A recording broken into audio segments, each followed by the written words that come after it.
Welcome to the Beehive. This is my best of episode. But first, play the theme song.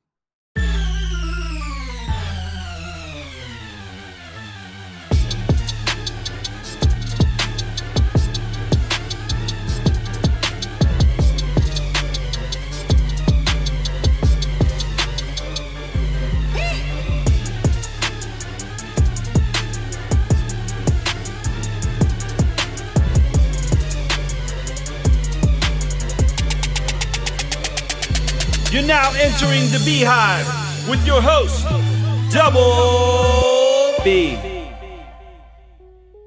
Welcome to the Beehive. I'm your host, Double B, aka Bobby. And as always, I just want to encourage you, if you hear something compelling in here, leave us a comment. Let us know what you think.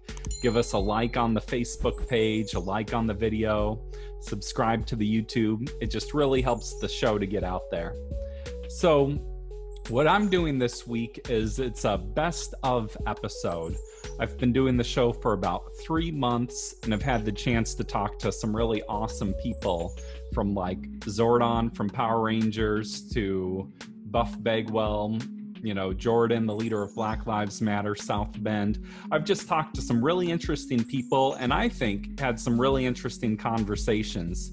So I went through the episodes. I picked out some of my favorite moments. I hope you like it. Welcome to the Beehive. I just feel like you're in an interesting place. I mean, we're all kind of experiencing a moment right now just with COVID and everything. Yeah. But you were on dialysis for like 7-8 years and are now off it. Yeah. Has that experience of just health issues changed your perspective in any way? Or you think about yourself beforehand and who you are now? Like, has it just changed the way you think about the world at all, or? Yeah, I'm absolutely a different person. I meditate now in the morning. I work out every day pretty much. Maybe not every day, but most days. I eat a lot healthier. My mind's a lot sharper. And, I'm just older too, man. You know? So, I mean, it absolutely, I stopped drinking. I stopped smoking. Mm-hmm. And when you do a lot of that stuff, your mind gets clearer, because if it's so fogged, and I understand the recreational aspect of alcohol and drugs, but, I was doing a lot. I was doing a whole lot. And after a while, you don't become the same person anymore. You become the person that needs that fuel to exist or to be. And you feel kind of lost without it because you're used to being in that mode and you're not used to just being in a regular mode anymore. So I had to, be like, wait a minute, this isn't even the natural me. Yeah. This is me when I'm high, or this is me when I'm drunk. What about me? You know what I mean? And it came a point where when I wasn't drunk or high, I was lost. I couldn't conversate really good, People be talking to me, and in the middle of the sentence, I'd just be like, I don't know what this person's talking about.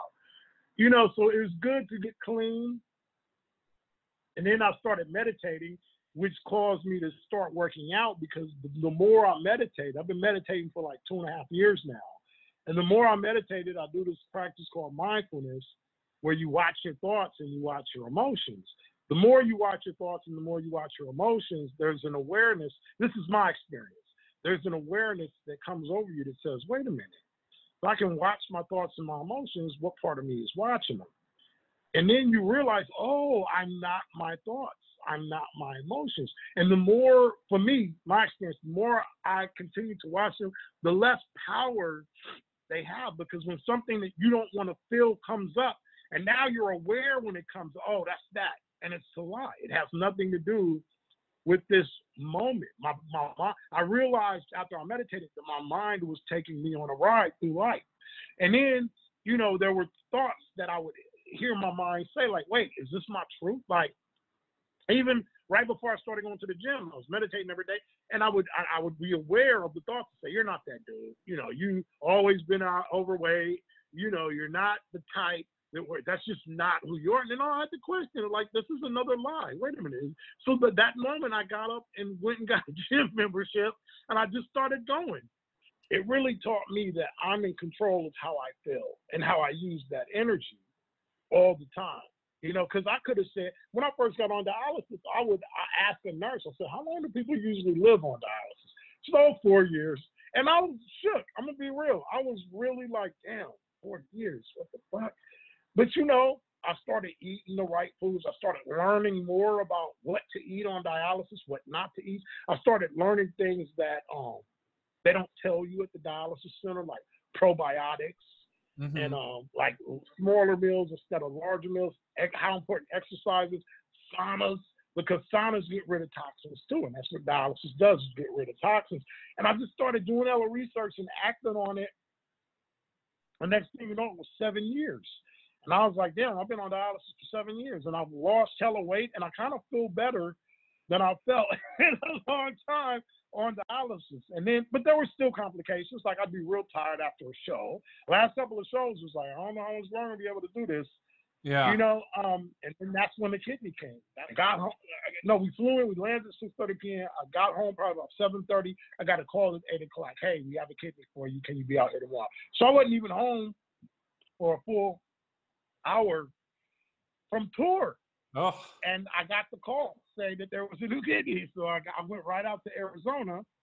And, you know, it's just really taught me to think positive and be positive and use that and act on it and act positive. It just really taught me that we are all the creators of our life reality, because we all live in two worlds. We live in the world that we can see and feel physically, and we live in the world of emotions and thoughts and ideas and imagination. And then beingness even is underneath that. So you go beyond thoughts and you go beyond emotions and you get to beingness itself. And beingness is where I believe you connect to God, because it wasn't born. It's not the physical body. The physical body is what we appear as in this physical dimension. Your true core is not the true core being of what I believe people are. There's no conditioning. I'm conditioned. My name is Tim Parker. I'm Gift the Gab the rapper. I'm born this way. This do. There's all this programming that I got since I was a child, born, because when you're born as a baby, you don't know anything. I believe we're spirits, and we come here and we purposely forget and become babies and relearn. And eventually, I think you get to a point where you start to see beyond the bullshit and you start to see beyond the veil, and you have a couple of births in life. And that's why in the Bible it talks about being born again. You have a couple of awakenings. I don't think they ever stop. I don't think any human being can walk the earth saying I'm a totally enlightened being, because I think the path of enlightenment is an infinite journey too. I think it expands, and I think it gets more vast. And I think the more deeper you get into it, the more insightful it is, and the more clarity it brings to everyday life. I don't believe you finish it. It's at least not here in this dimension, because, you know, the body is finite. The body, this thing, the physical body is finite, but I'm not my body. I'm a spirit manifested and inhabiting this physical shell and animating it. If I was just the body, a fucking stuffed animal is a body. A teddy bear is a body, but they're like this. They're not moving. They're not. Something in us animates us, gives us emotion, gives us life. That is what we are more than the body, is the energy that animates our body. Because if we weren't this energy, the body would just be like a stuffed animal. It would just be there. There's a spirit. Well, it seems like you still have a strong audience, and you're consistently making music and traveling the world. Do you have any interesting stories when, you know, something just went crazy in Japan or something? Oh man, I got too many, man. We toured Germany and we got kidnapped by the Russian mafia. What? And yeah, man, and they contacted the embassy and everything, and we performed with this guy, and long story short, he didn't pay us our money at all and dropped us at the airport in a van.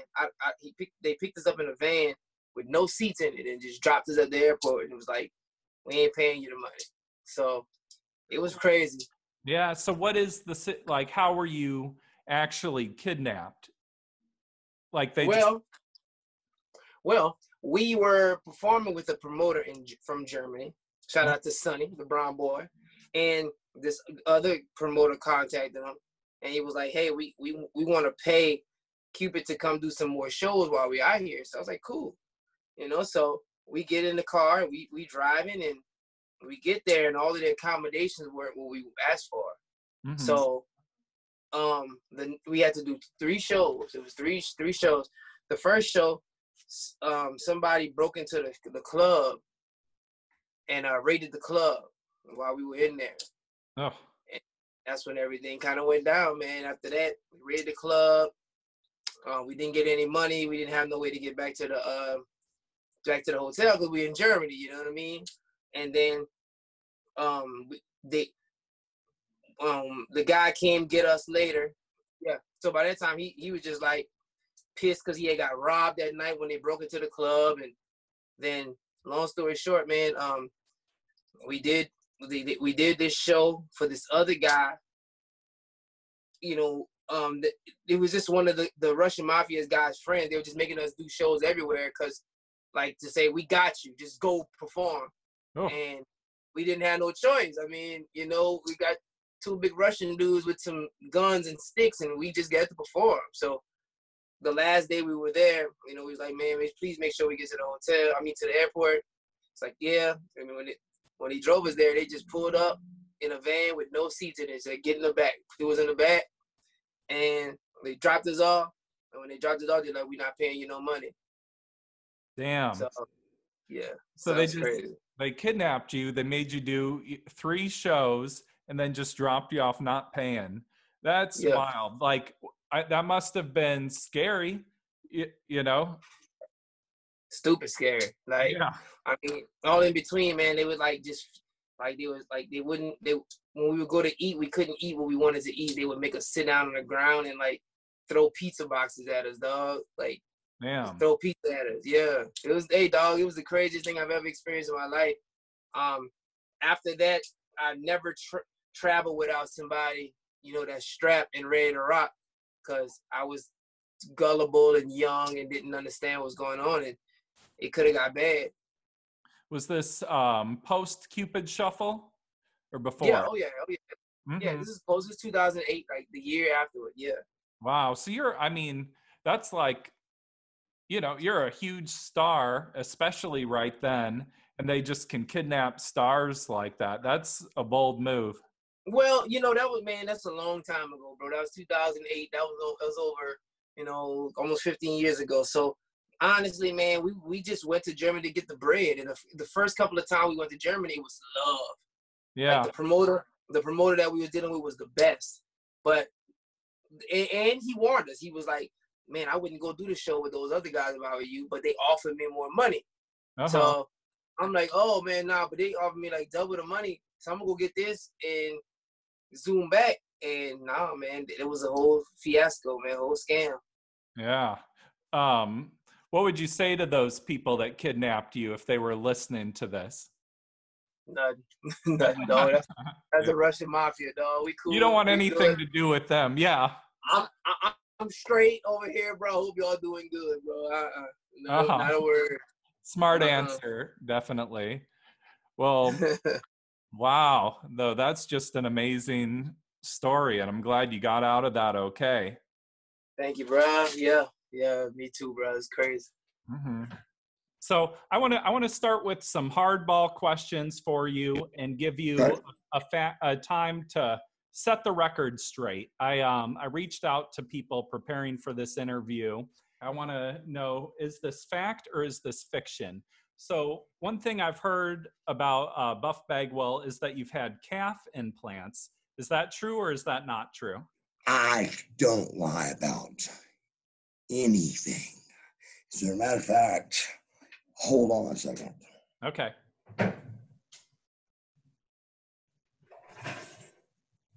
These are my personal calf implants. Oh, wow. Okay, let's see them. This is... Hold them up a little bit. One goes on the outside for the bigger part, and that's the inside. That's one leg. So I see those. Do you put them in your boots, or did you actually have a surgery? No, I said, what a great question to start off with. I even got the date on it. It says right there, 5/30 of 95, Marcus Bagwell calf implants. Oh, wow. So you had them implanted and then had them removed? I said, please tell me you don't have to remove them. Please. I had them for 2 days. Yeah. And, but they were killing me the whole time. And I said, what can we do to keep in there? He goes, it's either cut your legs off at the knee down. He felt my foot, and when he didn't feel any blood in my foot, they started cutting my shit off me, my pants off of me and everything, and straight to OR and all that. Wow. What inspired the calf implants in the first place, or how do you decide to do that? Because I wasn't symmetrical. Mm-hmm. There was no doubt if you looked at me from a pro bodybuilder or a bodybuilder or a guy who works out. Yeah. It wasn't proportional, and I needed to be proportional. So I had some Power Ranger questions, and I'm sure you've thought about this also. It seems like the episodes would follow a similar formula of they have the putties come, they fight off the putties, they're gone. The monster comes, they fight with the monster, they beat, start getting an advantage over the monster. The monster grows giant, they get the Megazords and then combine and eventually kill off the monster. Why not just, as soon as the monster shows up, get the Megazords, like assemble and squish them? Well, they had to fill 22 minutes, right? So they they had to fill all of that time, and there's only so much you can do with Bulk and Skull. Bulk and Skull are awesome. They are the heart and soul of Power Rangers. They have an amazing arc in that show, because they start off as these bumbling fools, and then they become very heroic, almost superheroes themselves at the end of it. And Paul Schreier and Jason Narvi are just two of the most wonderful people you ever meet. They're great, and their characters are wonderful. But there's only so much you could do with them, and then only so much you could do with the kids outside of the costumes, fighting the putties on their own. And then, of course, you had to transfer into the Japanese footage, which then would transfer into the Japanese footage of the monsters fighting in the city, and then you all had to tie it all up into a bow in 22 minutes, leaving enough room for commercials and stuff. So, I'm fairly certain a lot of the scripts followed a very formulaic, this is what happens in the first 5 minutes, here's what happens the next 3 minutes, and then so yeah. I was thinking maybe, I was thinking about this question, and maybe it's like the ethics of the Rangers, or they don't want to escalate or take it to the next level. It's always like the villain is escalating things. Well, that's Zordon's second rule, right? Never escalate unless Rita forces you to. So yeah. Another thing is when they kill off the monster just kind of explodes. Do you think, are they killing it? And did they have to? Well, I'm always of the impression that the monsters are not really killed. They are just sent back to wherever it is that they came from. They are banished back to the dark side of the grid or whatever. I don't think that the Rangers ever kill anything. Because of where we are in our society and what we have watched growing up in TV shows, it's very easy to sort of like say that these heroes were killing these monsters. My take is that they aren't. It's just sort of like banishing them to back to where they came from. A lot of the monsters, especially the putties, were just these pieces of clay that Finster would bake in that big thing, and then they would come down to Earth and they would be alive and they would do their thing. So you're not technically killing anything that's ever alive. And some of those monsters, whether they were created from a purse or if they were created from a pineapple or whatever it is that they were created from, you could, I guess, debate whether or not they were actually living creatures to begin with, or if they were just sort of magical golems of some sort that Rita was just sort of controlling, and they weren't really actually living beings. But I mean, it seemed like they had a consciousness though, or they could think, and they talked, they taunted the Rangers. They had thoughts of their own. Yeah, exactly. So I mean, it's a very sort of weird mishmash, techno magic weirdness. So yeah. But it's amazing, the fan community has really devoted a lot of time and energy to try to answer questions like that. And, they come down very hard on, this is the way it is. No, this is the way it is. And they're very passionate about it. They go back and forth with each other and bump heads about a bunch of things. It's very interesting to watch. Mm-hmm. What about, I'm sure people have brought this up before, but the kind of race element of Power Rangers, that it's like the, African-American Rangers, the Black Ranger, the Asian Rangers, the Yellow Ranger. Do you think they were conscious of that, or it's just a coincidence, or what, If they were conscious of it, I don't think they put a lot of thought into it. They just sort of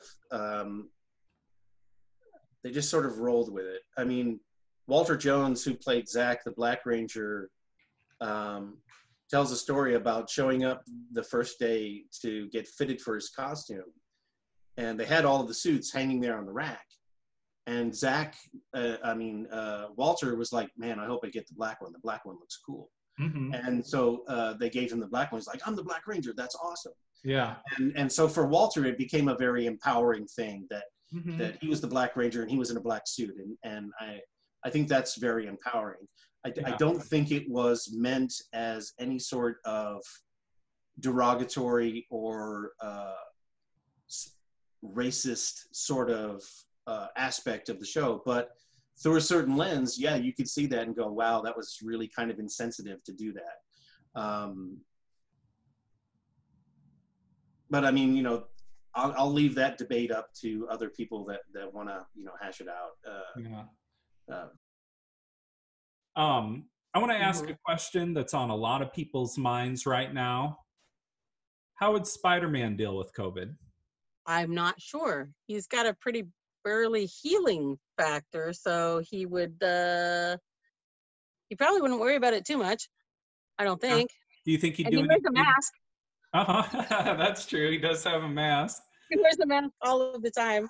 He probably wouldn't want to be around Aunt May. I like to think he'd be working on a cure, assisting with that somehow. No, I think, I totally think Doc Ock would come up with the cure. Do something nefarious with it. Yeah. Or like withhold it from people. Yes. Or Dr. Doom, make everyone name their firstborns Valeria or something. What kind of changes have you seen in comic culture over the last 30 years? Oof. It has a long way to go, but it is much more female and marginalized people friendly. So it's a long way to go, but it's much more that. It is much more thoughtful. Like we see a lot more collections versus just single issues, and it feels much more like the whole story is as important as the single issue. That's probably the biggest thing is how comics are written now. They seem to be much more written into arcs versus single issues, which is a good thing and a bad thing. Yeah. Do you think all the Marvel movies are having a big impact? Oh yeah. I have lots of people that come in because of the Marvel movies. They're definitely having a very positive impact. Yeah, I think that's just a cool way to get introduced to a new character. Or it's like, I'm not just going to see Guardians of the Galaxy and be like, what's this? And pick it up. But if I see that movie, then I'm all in and I kind of know the characters. And there's lots of people that ordinarily wouldn't care about comics that are like, well, Baby Groot's awesome. Okay, let me show you his history. Yeah, totally. I want to get back into some hero questions about Marvel and DC. Okay. I want to know, who do you think would win in a battle between these two characters? Okay. Venom versus Batman. Batman.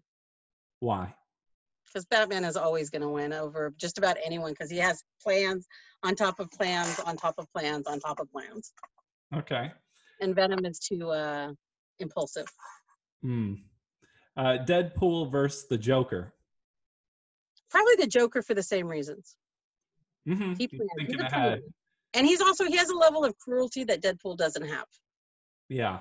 Like Deadpool is a mercenary, but he's not cruel. Joker is cruel. And Deadpool, the way he's written now, will probably eventually stop, whereas Joker will not. Yeah. This is my last one. Thanos versus Darkseid with no Infinity Gauntlet. Probably Darkseid. Because Darkseid, again, he will do more to win than Thanos will without the Infinity Gauntlet. Because ultimately the reason that Thanos did everything was because he wanted better things, where Darkseid's just kind of a jerk. Mm-hmm. It seemed like, at least back in the day, a lot of comic companies kind of borrowed from each other. Yeah. Or, you know, there's like Aquaman and then some other, Namor. Yeah. So, you know, there's a lot of borrowing or ideas going back and forth. Do you have an opinion about that? No, it is weird though, because like you'll have Civil War and then DC will have a big event that is very similar, or like Superman's buddy will be in trouble and then like Cyclops's buddy will be in trouble. So there's a lot of things that we see that are very like mirror images of what's going on in each comic, and I've never figured out why. But it is a thing that happens a lot. Yeah. Well, I'd be aggravated if I was someone that was working on one, but then who knows? You know, it's like they could subconsciously be reading the other comic, and then a week later they think it's an original thought. Yeah, they come out. One of the reasons that I don't worry about that so much is because they come out 3 months after they're done. And so like if they're only a week or two apart, those stories have been written before they ever hit the shelves. That makes sense. So sense. that's part of why I always think like, what? Like this doesn't make sense. Is your house just littered with like collectibles and comic stuff all over? Oh yeah. There is not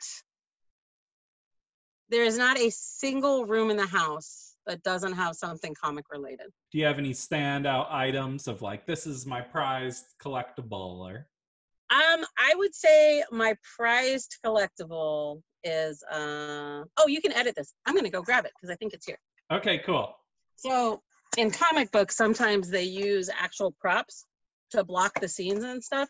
And this was the sword they used in Wonder Woman to block all the fight scenes with Medusa. And Greg Rucka gave it to me. So this is probably my prized geeky thing. That's awesome. Yeah, no, I love this thing. It's very heavy, and when I officiated a wedding, I took it with me and had it in my back with my Wonder Woman shawl, and I had done my hair all Wonder Woman-y because that's what they wanted for their wedding. So are you saying when they're drawing the comic, they actually will have people standing as Some a people reference? do. Yeah, or just props and stuff. They'll have references so they can get like, so like if the weight feels like this, your arm looks different than if there's nothing in it. So they just, sometimes they use props and stuff to get a better visual of what it is. Yeah, that's a lot of attention to detail. Yes, there. I love this. Well, I'll admit when I first started watching, I saw you on there, and part of it kind of rubbed me the wrong way a little. I'm like, oh, this guy's just so handsome, so cool. You grew on me. Like I definitely liked you by the final episode, but at first I think just as a guy, you always have that kind of comparing yourself to other people, and I was like, oh, this guy just thinks he's hot shit or something. You know, but like I said, I ended up liking you at the end. But was it a challenge being handsome? I wouldn't say it was a challenge or anything. I don't even think I'm handsome. I mean, I don't know. I feel like the show they wanted to portray me as like a basketball player. Yeah. And so when I got on the show, I couldn't really. They would every morning they would ask us to talk to who do you want to talk to today, and I wanted to talk to Chris, Joey, Shuby, things like that, and they would just say noted. You know what I mean? And then they would say, hey, Mercedes wants to talk to you, or hey, Semi wants to talk to you. They never let me talk to guys. It was pretty weird, but I feel like that's what they were trying to get at. But yeah, did you like how you were portrayed on the show? Do you think that was true to who you are? To an extent, yes. It was definitely to an extent. I feel like I didn't get to talk about things I do. For example, in the beginning we had to do our intros. They said, tell us what you do. And I said, professional basketball player / entrepreneur. They said, stop right there. Take up the entrepreneur, just say pro basketball player. And then, just talk about certain things, they just wouldn't let it fly. So it was cool. So what is a day like? Like, are you just sort of hanging out in your apartment? Do they set up the shots? Like, are you constantly doing things, or are you just hanging out?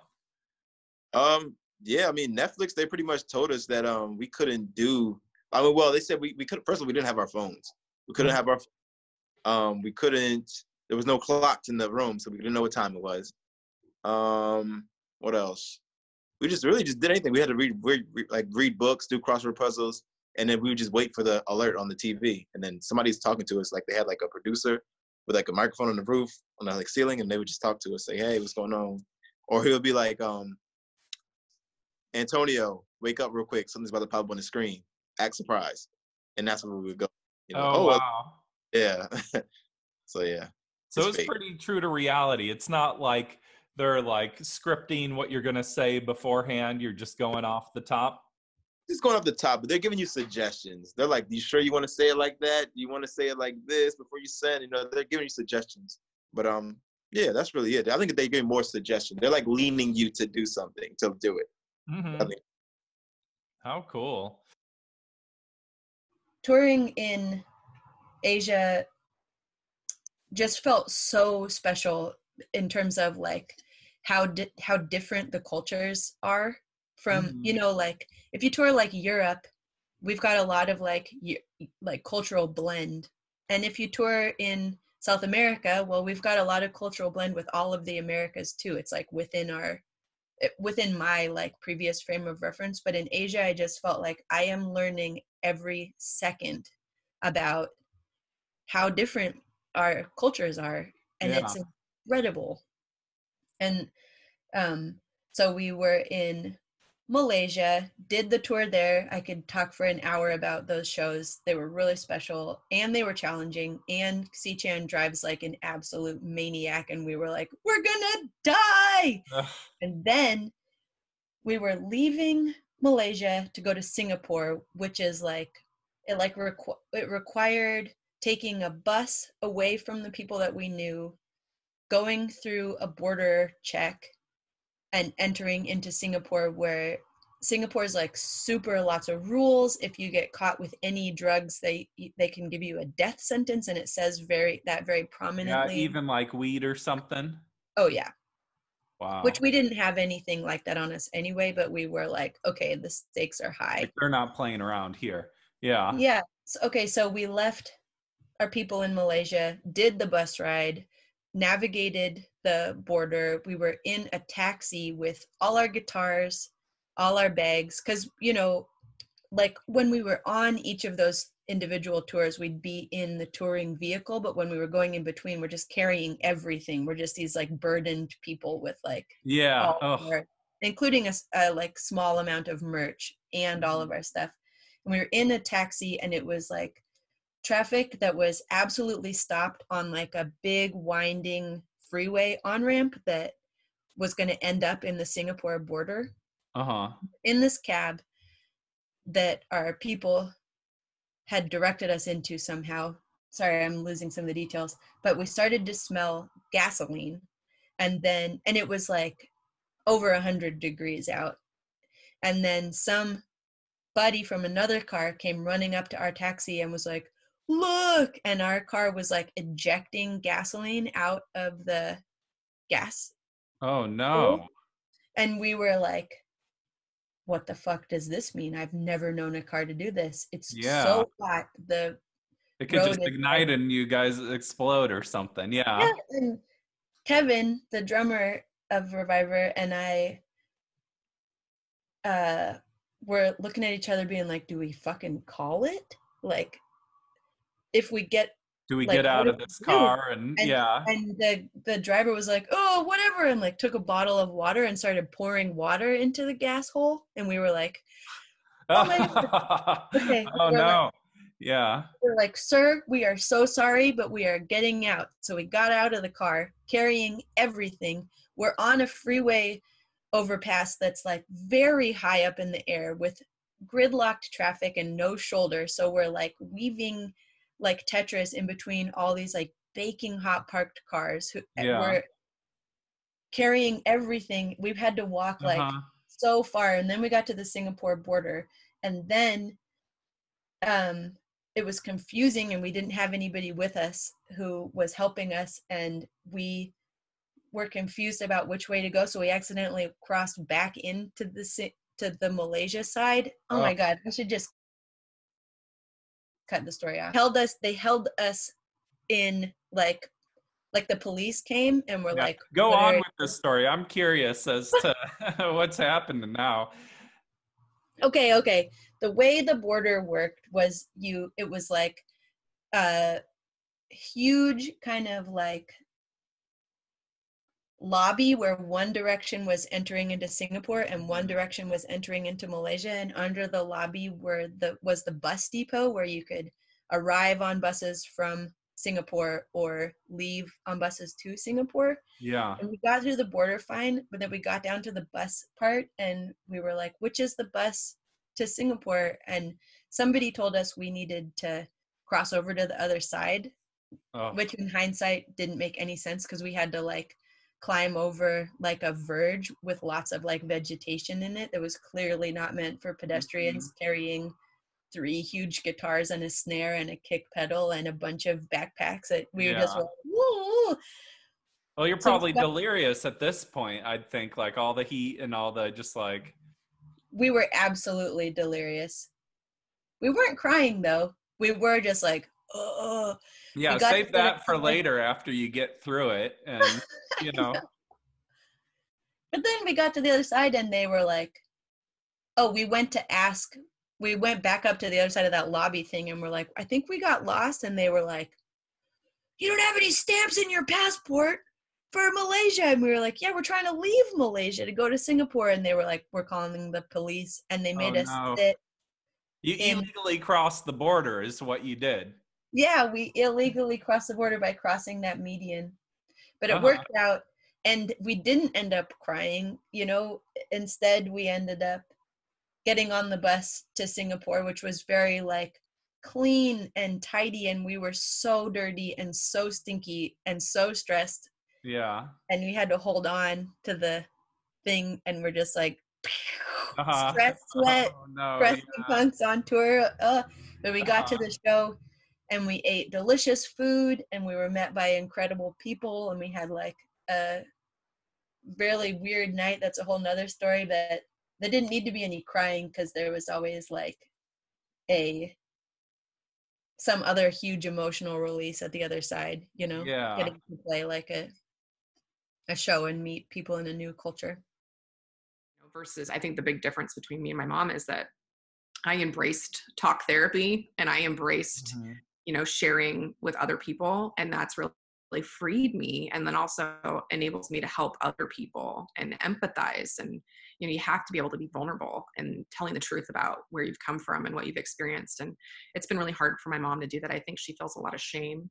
We have a good relationship now, and that, you know, has shaped my perspective and the work that I do. And that's why, you know, like the home fund, for example, believing that every person has the right to a home. They deserve a place to be on their own. Because when I see someone that's experiencing a substance use disorder, I think that could be me. That could be my mom. That could be my aunt or my uncle. You know, there's just a couple steps that a person can take and your life is just dramatically different. Or the family that you're born into, the parent that you have, whether you have economic security. And there are actually studies that demonstrate, like, for instance, you know, how much money your parents earn. You can look at a person's lifetime income earning potential. And poverty, there's a link between stress and poverty, you know? Oh, sure. Yeah. Well, it seems like, in a way, you know, like it's tragic you had to go through all that, but then it's almost like a strength that you did now because you can empathize. Do you feel like that, or? Yeah, I do. I think, I mean, the reality is we've all been broken. Every person, every family has a secret or something that happened. No one's perfect. So we all have circumstances where we could use additional help. And that could be therapy, or it could be extra, it could be food stamps, it could be extra financial and nutritional assistance. None of us are superhuman, And so when I think about what is in the best interest for all of us, it's taking care of each other and ensuring that we have the resources to do that. So Yeah. Well, it seems tough. We're only as strong as the person who's doing this the least. And so we're all kind of like really interdependent. Like it sort of shows as a community, like we've always been interdependent, but you don't think of it as much like how you're thinking of it to a new degree now. What about like the homeless community and what's happening with that? I'm sure that's on your mind. And oh, absolutely. So we were able to take advantage of some funds that came through to the county to respond to social distancing within our unhoused community. And so we've been working very closely with the homeless program coordinator at the county, and we were able to really quickly move 10 of the most vulnerable people from the mitigation site downtown into hotel rooms for 10 days or 2 weeks, while we were able to convert a former podiatry dental office that on property that we own on Martin Way, convert that into shelter spaces for, I think, 30 people. So what we've done is we've just tried to take the mitigation site and help also the residents at the Interfaith Work Shelter and expand spaces out so that people in the houseless community that are currently being sheltered can, still be sheltered but safely spaced. Yeah. So what we have been arguing here locally is that instead of funding more police officers, because according to them, there's a police officer shortage here in the South Bend Police Force. So currently there are 223 police officers serving on our police force.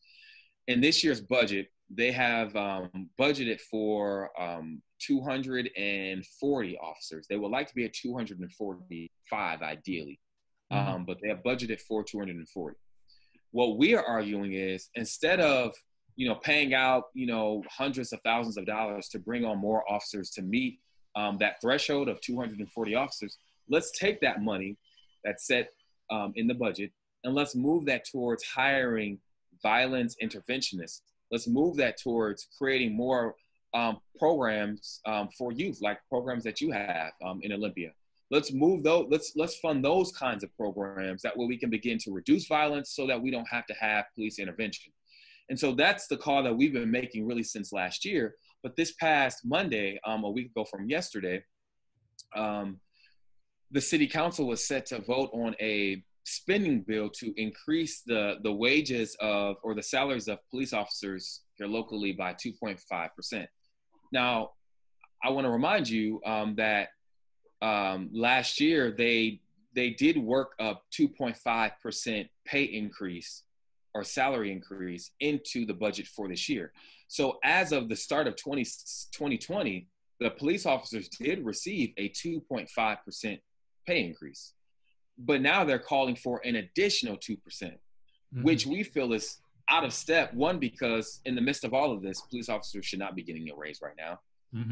Two, we have not received justice for Eric Logan. Three, our demands have not been met.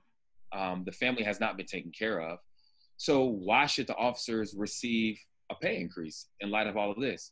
And why should they receive an additional pay increase of 2.5% if other employees who work for the city of South Bend have not or will not receive a total of 4.5% increase in their wages and salaries? It just doesn't make any sense. It's not fair. And so we put pressure on the city council to pull or table the bill. We actually wanted them to demonstrate their solidarity with the movement because they put out this whole beautiful statement that they support the protests, et cetera, which was just a symbolic gesture.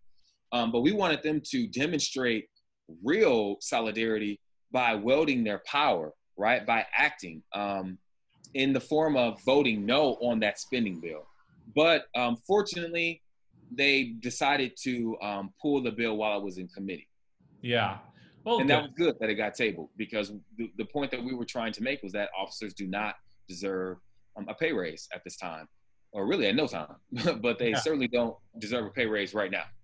Well, it seems like in any other job, it's like a pay raise is based on performance. Right. And, you know, another issue that seems to come up all across the country is we have these body cameras, but they seem to always be turned off when someone's dying.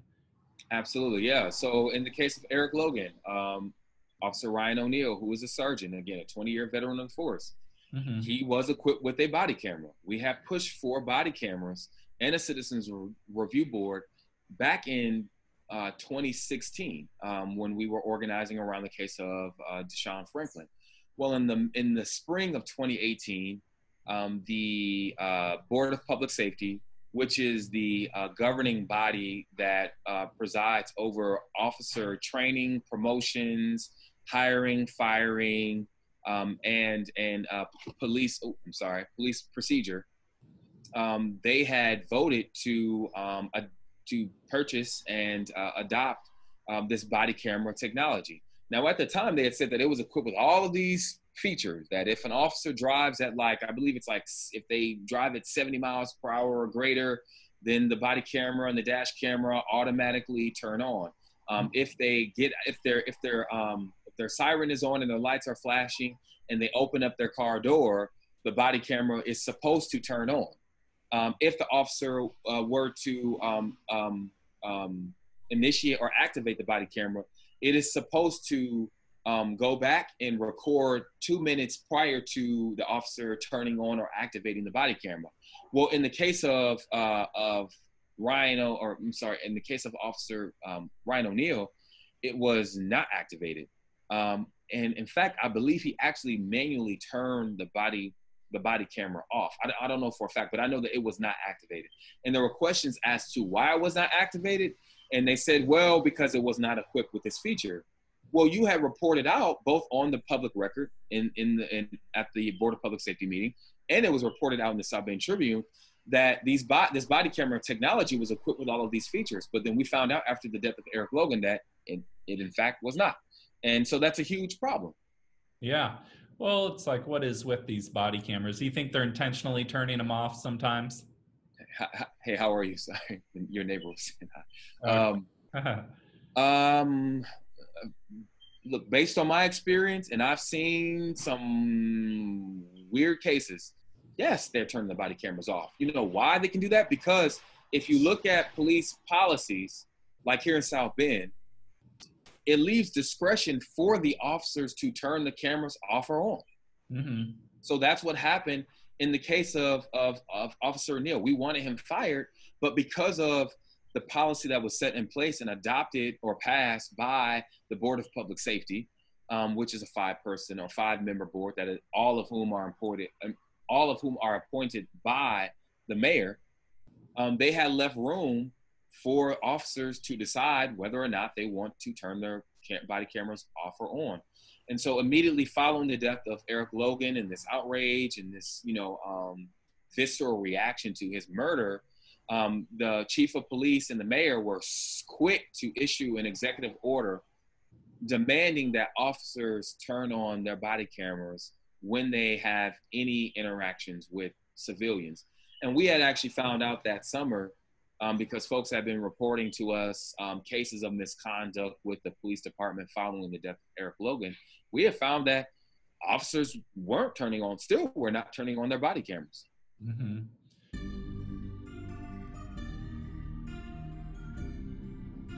Well, all right. So that's, the best I could come up with so far. I think it's been cool. Thank you to just all the artists and musicians and politicians and activist, everyone who's taken the time, just thank you for taking the time to be on the show and get a conversation going with me. I'm looking forward to what comes next. And of course, thank you for watching. Again, please give it a comment, share it out, give us a like, whatever. We'll see you next time. Peace.